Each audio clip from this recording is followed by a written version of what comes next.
Perbedaan Supiolog dan Sufi. Supiolog berbeda dengan Sufi, orang-orang yang mengkaji tasawuf dan mendapatkan penafsiran sendiri atau disebut sebagai ahli tentang Sufi, sering disebut Sufiolog atau Mutashawifah, yaitu ilmu tentang Sufi. Meskipun orang seperti ini mungkin saja memiliki sejumlah besar informasi tentang sifat-sifat Sufi dan kesufian, namun mereka belum tentu dapat mengenal dengan baik kaum Sufi. Mereka tidak otomatis memiliki sifat-sifat Sufi atau dapat mengetahui bahwa kaum Sufi melihat dengan mata hati. Para anggota Wali Songo di Indonesia pada awal masa pengembangan Islam di abad ke-14 sampai abad ke-16 Masehi kebanyakan adalah para Sufiolog. Oleh karena itu, hasil temuan dan pernyataan mereka tentang tasawuf kemungkinan tidak berlaku bagi kaum Sufi sendiri. Meskipun hasil ilmiah dan berbagai pernyataan mereka sangat menarik dari sudut pandang ilmu pengetahuan Sufi atau ilmu tasawuf.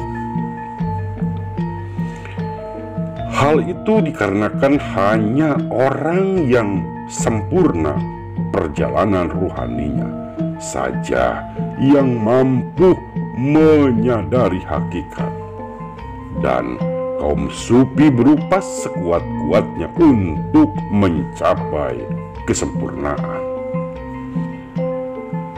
Kaum Sufi memiliki prototipe sebagai teladan dan perwujudan manusia sempurna dalam alam kasar, yaitu Nabi Muhammad dan Ali bin Abi Thalib.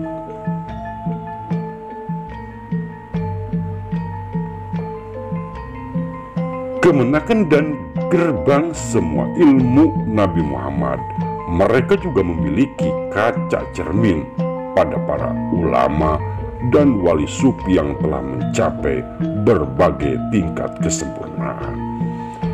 Hanya saja untuk proses perjalanan ruhani yang sempurna, model yang paling tepat adalah Ali, sebab anugerah Allah untuk Nabi Muhammad menjadi hal yang tidak terjangkau bagi proses alamiah perjalanan ruhani manusia menuju Allah. Oleh karenanya sering muncul pertanyaan, mengapa Ali dalam kedudukan sebagai murid Nabi yang harus dipandang sebagai teladan manusia sempurna, dan bukan Nabi Muhammad sendiri. Sesungguhnya kaum Sufi yakin bahwa Nabi Muhammad adalah perwujudan kesempurnaan tertinggi, dan kesempurnaan ini merupakan pemberian Tuhan yang disempurnakan dalam alam kemanusiaan.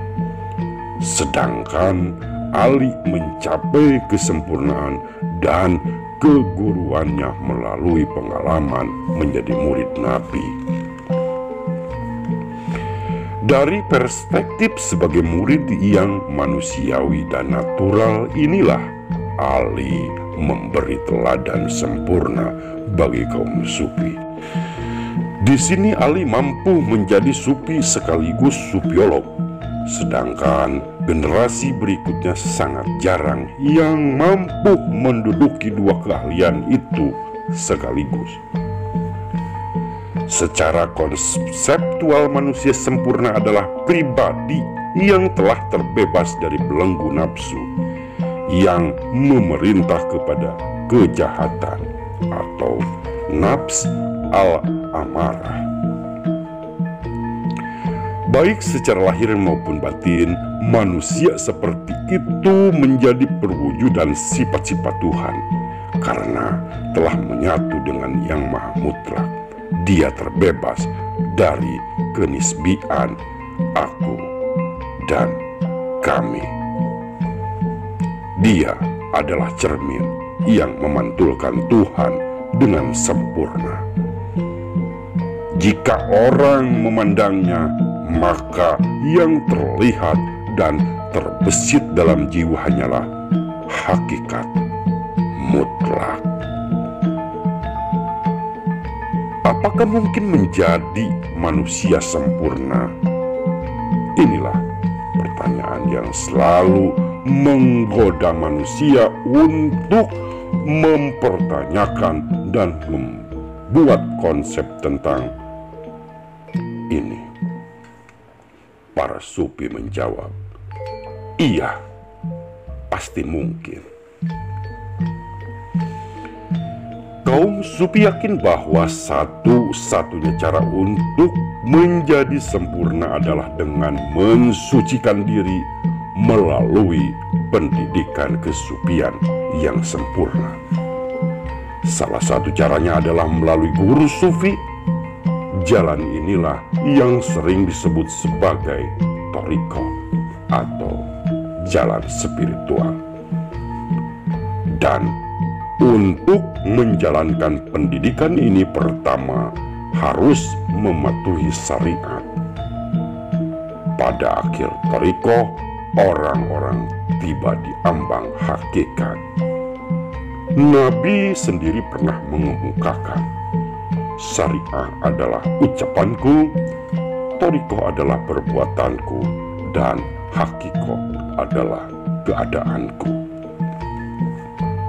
Maka janganlah Anda hanya terjebak oleh berlimpahnya ilmu tasawuf yang dikuasai, bangga dengan keahlian berupa ilmu tasawuf yang mungkin hanya Anda dapatkan dari ratusan atau ribuan buku dan kitab tasawuf.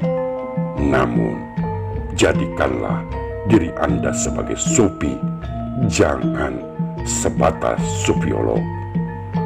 Syekh Siti Jenar menyebut kelompok itu sebagai orang yang mengetahui namun tidak mengalami, hanya sebagai manusia yang menjual kewalian.